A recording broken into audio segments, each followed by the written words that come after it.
বর্তমান যে রাজনৈতিক দলগুলো রয়েছে বাংলাদেশের মানুষের এই সেন্টিমেন্টকে তারা শ্রদ্ধা জানাবে।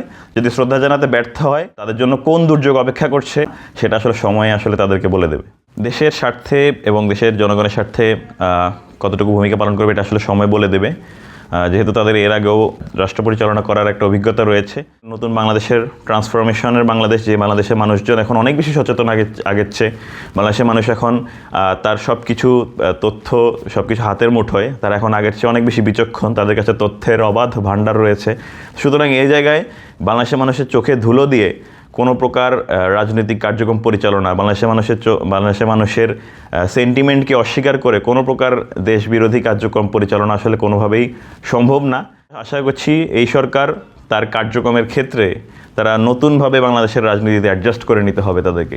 আমরা বাংলাদেশের রাজনীতিতে যে সুস্থ ধারার রাজনীতি দেখতে চাই সেটা আসলে আমরা দেখতে পাবো, সেটাই আসলে আমাদের সবারই চাওয়া হওয়া উচিত। এবং সেটার ক্ষেত্রে যদি এই সরকার সফল হয় সেটা বাংলাদেশের জন্যই কল্যাণ হবে, বাংলাদেশের মানুষের জন্যই কল্যাণকর হবে।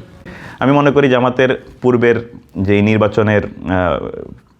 নির্বাচন করার যে অভিজ্ঞতার কিছু ঘাটতি থাকতে পারে, যেগুলোর আসলে প্রতিফলন এখন হয়েছে। কিন্তু সামগ্রিকভাবে মনে হয়েছে জামাতের যত ঘাটতি থাকুক না কেন কিংবা ইলেকশনে যত রকমের অভিযোগে আনা হোক না কেন, জামাত আসলে তার একটা বড় জনসমর্থন পেয়েছে। এই আওয়ামী লীগ যাদের বিচার এখন প্রক্রিয়াধীন, যারা নিষিদ্ধ একটি দল, মানুষ কোনোভাবেই আর সে পুরনো রাজনৈতিক কাঠামোতে ফিরে যেতে চায় না।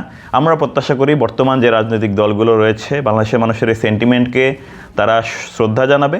যদি শ্রদ্ধা জানাতে ব্যর্থ হয় তারা আসলে তাদের জন্য কোন দুর্যোগ অপেক্ষা করছে, এটা কোনো প্রকার প্রাকৃতিক দুর্যোগ, কালবৈশাখী, টর্নেডো, সাইক্লোন, এগুলো দিয়ে আসলে কোনোভাবে ব্যাখ্যা করা সম্ভব না। সেটা আসলে সময় তাদেরকে বলে দেবে।